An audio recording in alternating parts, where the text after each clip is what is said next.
रघुपति पंकरुह हिय धरि पाई प्रसाद। कहूँ जुगल मुनि बर कर मिलन सुभग संवाद।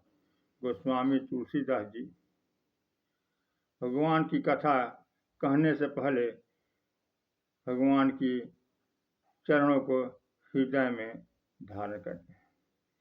गोस्वामी तुलसीदास जी रामचरितमानस और विनय पत्रिका लिखे। ये दोनों दो मालाएं हैं। गोस्वामी तुलसीदास जी से पूछा गया कि ये दो मालाएं किस लिए हैं।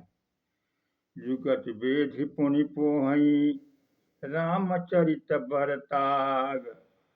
पहिरहु सज्जन विमल उर शोभा अति अनुराग। रामचरित की मानस की माला तो सज्जन लोग पहनेंगे। विनय पत्रिका की माला राम नृप पहिरावहि। भगवान राम को विनय पत्रिका की माला पहनाएंगे। भगवान असीम है। भगवान के गुण मनुष्य धारण करे और मनुष्य का जो दीनता हीनता क्षुद्रता है वह भगवान को समर्पित कर दे तो कृतकृत्य हो जाएगा। इसलिए गोस्वामी तुलसीदास जी श्री रामचरितमानस का कथा कहने से पहले कह रहे हैं अब रघुपति पंकरुह हिय धरि पाई प्रसाद। भगवान के कमलवत चरणों को हृदय में धारण करके, भगवान का नयन भी कमलवत है, चरण भी कमलवत है, क्योंकि कमल जल में रहता है, जल का असर कमल पर नहीं होता। मनुष्य संसार के अधीन है, संसार भगवान के अधीन है। इसलिए मानव राम जी के चरणों को, राम जी की भक्ति को हृदय में धारण करेगा तो उसका कल्याण होगा। गोस्वामी तुलसीदास जी इसलिए राम जी के भक्ति को, राम जी के चरणों को हृदय में धारण करके अब उनकी ही कृपा से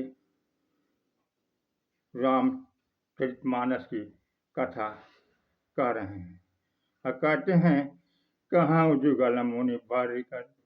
उस कथा में उन्हीं दोनों मुनियों की कथा कहूँगा जो मिलने पर हुआ था। वे दोनों मुनि कौन थे? तो भरद्वाज जी और याज्ञवल्क्य के। याज्ञवल्क्य जी भरद्वाज को कथा श्रवण कराए थे। उसी कथा को गोस्वामी तुलसीदास जी कह रहे हैं। लेकिन वह दोनों मुनियों का मिलन कहाँ हुआ था? तो भरद्वाज मुनि बसहि प्रयागा कि नहीं राम पद अति अनुरागा। भरद्वाज मुनि प्रयागराज में रहते हैं। उनकी राम जी के प्रति बहुत प्रीति है। प्रयागराज में गंगा जमुना सरस्वती की त्रिवेणी बहती है। वहीं पर भरद्वाज जी का आश्रम है। तब भरद्वाज मुनि बसहि प्रयागा कि नहीं राम पद अति अनुरागा। राम जी के चरणों की भक्ति है। और कैसे हैं? तो तापस समदम दया निधाना परमार्थ पथ परम सुजाना। तपस्वी हैं, निगृहित हैं, जितेंद्री हैं और दया के निधान हैं और परमार्थ मार्ग के बहुत चतुर पथिक हैं। परमार्थ मार्ग प्रयागराज भरद्वाज जी का ही आश्रम है और भरद्वाज जी प्रयागराज के कुलगुरु हैं। प्राचीन काल से ही लोग वहाँ पर आते हैं और कथा श्रवण करते हैं। तो भरद्वाज जी परमार्थ के परम चतुर हैं। तीर्थराज प्रयाग के महत्व का वर्णन और माघ मास की महिमा का वर्णन करते हुए गोस्वामी तुलसीदास जी कहते हैं, माघ मकर गत रवि जब होई। माघ मास में मकर राशि पर जब सूर्य की किरणें संक्रमित होती हैं तो उत्तरायण का सूर्य हो जाता है। उत्तरायण का सूर्य बहुत पावन माना गया है। उत्तरायण के सूर्य होने पर लोग दिवंगत भी होना चाहते हैं। दान, जप, तप, पुण्य का फल बढ़ जाता है, गुणित हो जाता है।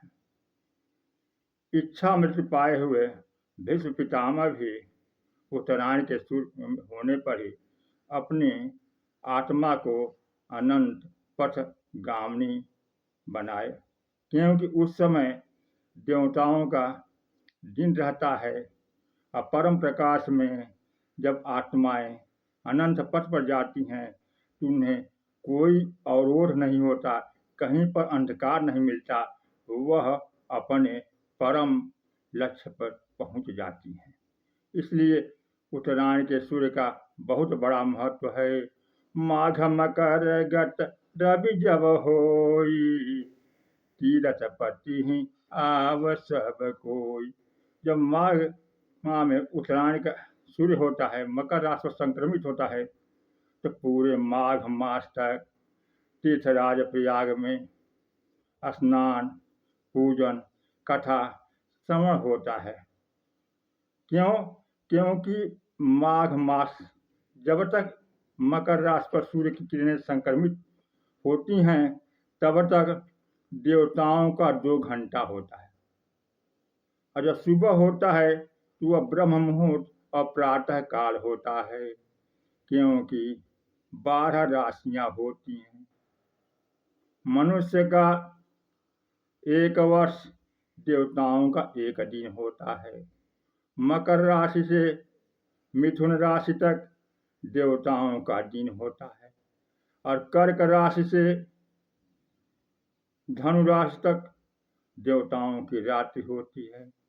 तो मकर राशि पर जब सूर्य संक्रमित होते हैं तो 30 दिन तो वह भगवान देवताओं का ब्रह्म मुहूर्त होता है।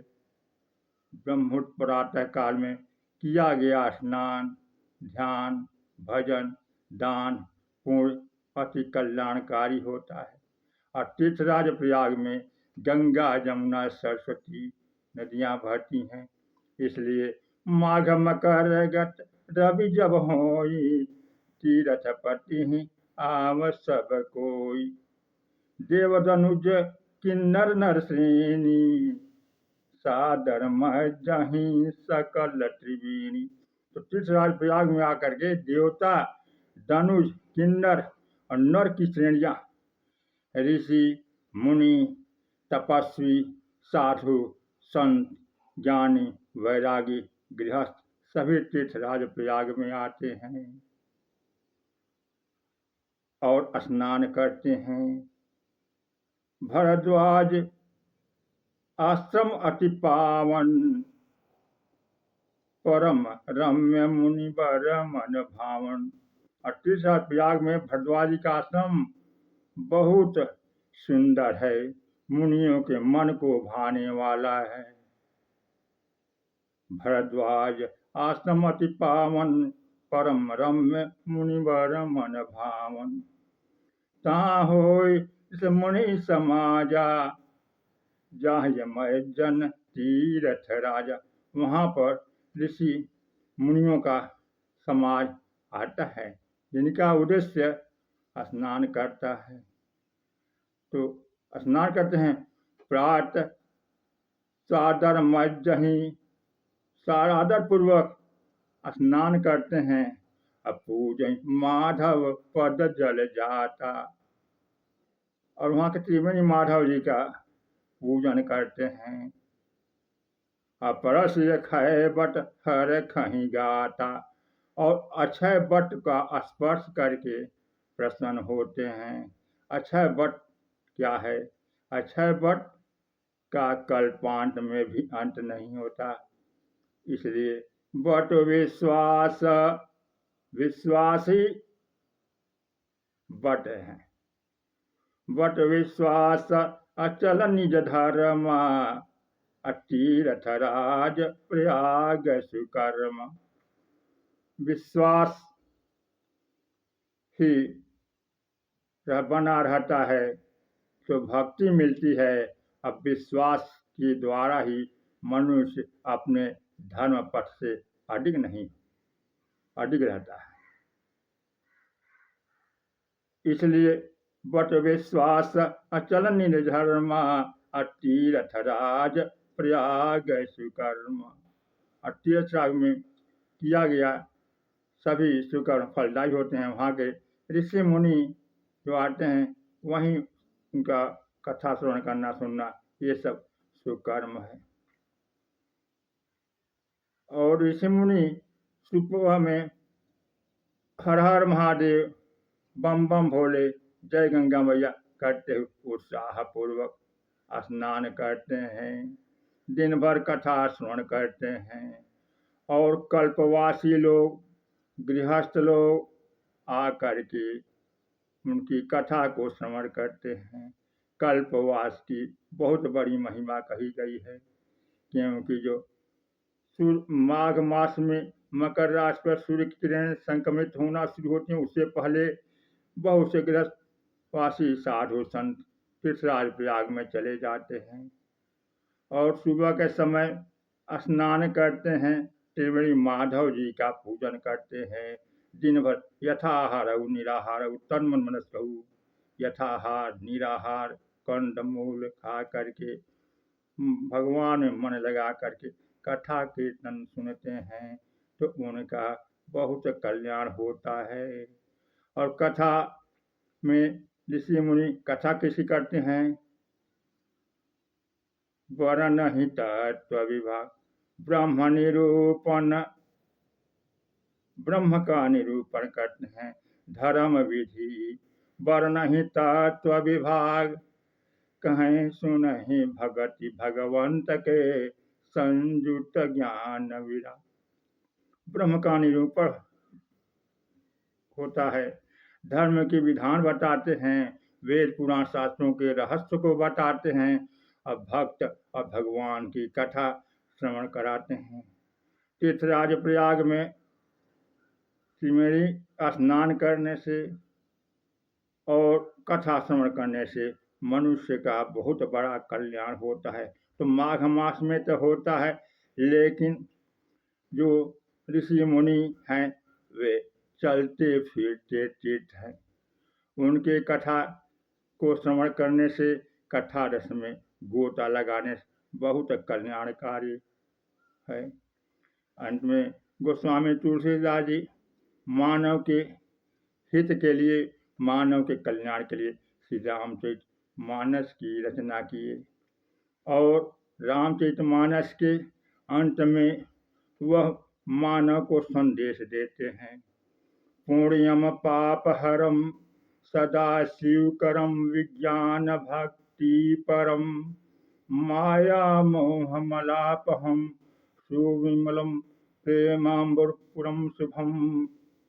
श्रीमद्रमचरितमानसमिदं भक्त्यागान्ति जे ते संसार घोर पतंग किरणै नोदहन्ति मानव। श्री रामचरितमानस पुण्य को बढ़ाने वाला है, पाप को हरने वाला है, विज्ञान और भक्ति प्रदान करने वाला है और सुंदर विमल प्रेम रूपी रस से परिपूर्ण है।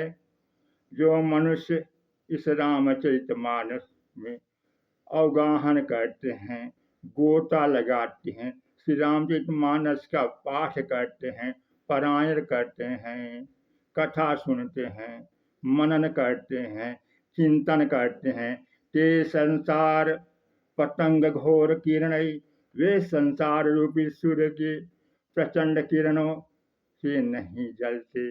उन मनुष्यों का संसार में रहते हुए भी संसार में नहीं रहते, उनका कल्याण होता है। इसलिए रामचरितमानस मानव के लिए परम कल्याणकारी है। गोस्वामी तुलसीदास जी मानव के लिए लिखे, इसलिए वह संत शिरोमणि हैं। संत तो भगवान की कथा बहुत असीम है, इसका कोई पार नहीं पा सकता। कथा चैनल पर नए हैं तो कथा को सब्सक्राइब करें, लाइक करें और इष्ट भक्तों तक शेयर करें। सने सने आप सबको हर 2 से तीसरे दिन भगवान की कथा को श्रवण कराया जाएगा। बोलिए सियावर रामचंद्र की जय। और 2 दिन बाद आस्था का पर्व महाकुंभ पर कथा अपलोड करूंगा। श्रवण करने से आप सबका भी कल्याण होगा और हमारे भी कल्याण होगा। बोलिए सियावर रामचंद्र की जय। पवन सुत हनुमान की जय। उमापति महादेव की जय।